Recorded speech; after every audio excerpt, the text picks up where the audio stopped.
Netaji Subhas open ইউনিভার্সিটিতে তোমরা যারা পিজি কোর্সে পড়াশোনা করছো হিস্ট্রিতে সেকেন্ড ইয়ার বা পার্ট 2তে তোমাদের যে পিজি হিস্ট্রি 6 পেপারটি রয়েছে এই পেপারটি 2026 টু 27-এর ফাইনাল সাজেশন নিয়ে আলোচনা করবে এই ভিডিওতে। এর আগের একটি ভিডিওতে তোমাদের 5th পেপারের সাজেশন দিয়েছি, তার লিঙ্ক দেওয়া আছে এই ভিডিও ডেসক্রিপশন বক্সে। এখন আমরা দেখে নেব পিজি হিস্ট্রি 6 এই পেপারটি 2026-এর যে সাজেশন, অর্থাৎ 2026-এর ডিসেম্বর মাসে যে পরীক্ষা তোমাদের আসতে চলেছে সেই পরীক্ষার সাজেশন। এর আগে আমি এই পেপারের সাজেশন দিয়েছিলাম যখন এর আগের বছরের পরীক্ষা হয় 2026-এর ফেব্রুয়ারি মাসে। পরীক্ষার এক সপ্তাহ বাদেই আমি তোমাদের সাজেশন দিয়েছিলাম, অনেকে বুঝতে পারছিলে না, এই জন্য এই ফাইনাল সাজেশন কম্প্যাক্ট সাজেশন তোমাদের সামনে নিয়ে আসছি। তোমাদের 18 নম্বরের প্রশ্ন 2টি লিখতে হবে, 36 নম্বর, সেখানে 4টি প্রশ্ন পরীক্ষায় আসে। 12 নম্বরের প্রশ্ন লিখতে হয় 3টি, সেখানে 6টি প্রশ্ন পরীক্ষায় আসে 36 নম্বর। এবং 7 নম্বরের টিকা প্রশ্ন 4টি লিখতে হয়, 28 নম্বর, সেখানে পরীক্ষায় আসে 8টি প্রশ্ন। এই সমস্ত প্রশ্ন পাঠে পাঠে এখানে সাজেশনে দেওয়া আছে সংক্ষিপ্তভাবে, খুবই অল্প কিছু প্রশ্ন। এবং এই সমস্ত প্রশ্নগুলো কিন্তু প্রতিটা প্রশ্নই ইম্পর্টেন্ট, প্রতিটা প্রশ্নই করতে হবে, কোনো প্রশ্ন বাদ দিলে হবে না, তাহলেই তোমরা 100% সব কমন পেয়ে যাবে। এর বেশিরভাগ প্রশ্নের উত্তর আমি চ্যানেলে আপলোড করে দিয়েছি, ভিডিও ডেসক্রিপশন বক্সে লিঙ্ক দেওয়া রয়েছে। তো এছাড়া তোমাদের যে 7AB 8AB এই পেপার দুটিরও সাজেশন খুব দ্রুত তোমাদের সামনে নিয়ে আসছি। আমরা এখন অন স্ক্রিনে দেখে নেব পিজি হিস্ট্রি 6-এর 2026 টু 27 যে সাজেশন সেটা কি আছে। Netaji Subhas open university PG history second year PG history 6 final suggestion 2026, অর্থাৎ 2026 টু 27। গ্রুপ এ 18 নম্বরের প্রশ্ন 2টি লিখতে হবে, 4টি প্রশ্ন পরীক্ষায় আসে। সেই 4টি প্রশ্ন কমন পেতে তোমরা এখানে টপ 10 10টি প্রশ্ন দেখবে। সোভিয়েত ইউনিয়নের পতনের কারণগুলি আলোচনা করো। পরটি ঠান্ডা লড়াই এশিয়া মহাদেশে কীভাবে বিস্তার লাভ করে। পরটি আরব ইসরায়েল দ্বন্দ্বের চরিত্র বিশ্লেষণ করো। পরটি গণপ্রজাতন্ত্রী চীনের উত্থানে আন্তর্জাতিক প্রতিক্রিয়া কী হয়েছিল। পরটি গর্বাচবের গ্লাসনস্ত প্রেস্ত্রয়িকা নীতি ব্যাখ্যা করো এবং সোভিয়েত ইউনিয়নের পতনে এই নীতি কতটা দায়ী ছিল।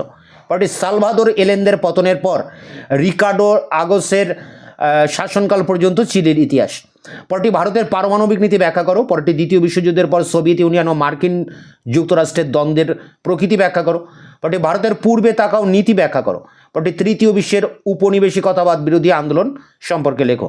এখানে 10টি প্রশ্ন রয়েছে, এর মধ্যে অনেকগুলি প্রশ্নের উত্তর চ্যানেলে আপলোড করা আছে, ভিডিও ডেসক্রিপশন বক্সের লিঙ্কে সমস্ত প্রশ্নের উত্তর দেওয়া আছে। গ্রুপ বি যেখানে 12 নম্বরের প্রশ্ন 3টি লিখতে হয়, 6টি প্রশ্ন পরীক্ষায় আসে। সেই 6টি প্রশ্ন কমন পেতে তোমরা এখানে টপ 10 কোশ্চেন দেখবে। ভিয়েতনাম যুদ্ধের প্রকৃতি, ইউরোপীয় সংঘের কার্যাবলী, মার্শাল পরিকল্পনা অনুযায়ী ইউরোপীয় ঐক্য নির্মাণ, দক্ষিণে আফ্রিকায় বর্ণ বৈষম্য বিরোধী আন্দোলন, পরটি সোভিয়েত ইউনিয়নের পতনে গর্বাচবের দায়িত্ব, পরটি ভারত পাকিস্তান সম্পর্কের মূল্যায়ন করো, পরটি ঠান্ডা যুদ্ধের কারণ বা প্রেক্ষাপট বা আদর্শগত দ্বন্দ্ব, পরটি আলজেরিয়ার স্বাধীনতা আন্দোলন, পরটি নির্জোট আন্দোলনের ভারতের বা জওহরলাল নেহরুর ভূমিকা, পরটি সম্মিলিত জাতিপুঞ্জের প্রতিষ্ঠার প্রেক্ষাপট। এই 10টি প্রশ্ন টপ মোস্ট ইম্পর্টেন্ট। এই 10টি প্রশ্ন পড়ার পর যদি সময় পাও তাহলে আরও কিছু এক্সট্রা প্রশ্ন দেখবে। যেমন দেখো, প্রথমে রয়েছে দক্ষিণ পূর্ব এশিয়ার সঙ্গে ভারতের সম্পর্কের মূল্যায়ন, 2 পারমাণবিক নিরস্ত্রীকরণে সম্মিলিত জাতিপুঞ্জের ভূমিকা, পরটি সম্মিলিত জাতিপুঞ্জের কার্যাবলীর মূল্যায়ন করো, পরটি বিশ্বশান্তি রক্ষার্থে সম্মিলিত জাতিপুঞ্জের ভূমিকা, পরটি 20 শতকে নিরস্ত্রীকরণ ও পারমাণবিক অস্ত্র প্রতিযোগিতার সমস্যা। এগুলো এক্সট্রা দেওয়া থাকলো, তোমরা প্রথমে 10টি প্রসঙ্গে পড়বে, তারপরে এগুলো দেখবে।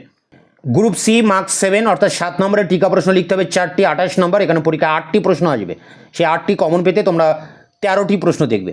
ঠান্ডা যুদ্ধের অবসানের কারণ, পরটি ভারতের সঙ্গে আসিয়ানের সম্পর্ক, পরটি চীনে কমিউনিস্ট পার্টির উত্থানে মাও সেতুংয়ের ভূমিকা, পরটি বিশ্বায়ন সম্পর্কে টিকা লেখো, পরটি ওএস বা অ্যাপেক বা WTO বা নাফটা বা LTT বা সার্ক যে কোনোটাই কিন্তু পরীক্ষা আসতে পারে, এমনকি 2টো প্রশ্ন এখান থেকে আসতে পারে।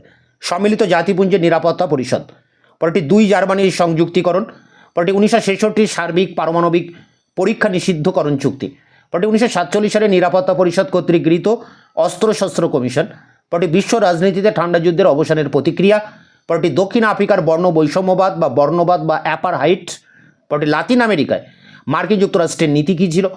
শেষ প্রশ্ন, 1891 সালে গৃহযুদ্ধের পূর্ব পর্যন্ত চিলির ইতিহাস বর্ণনা করো।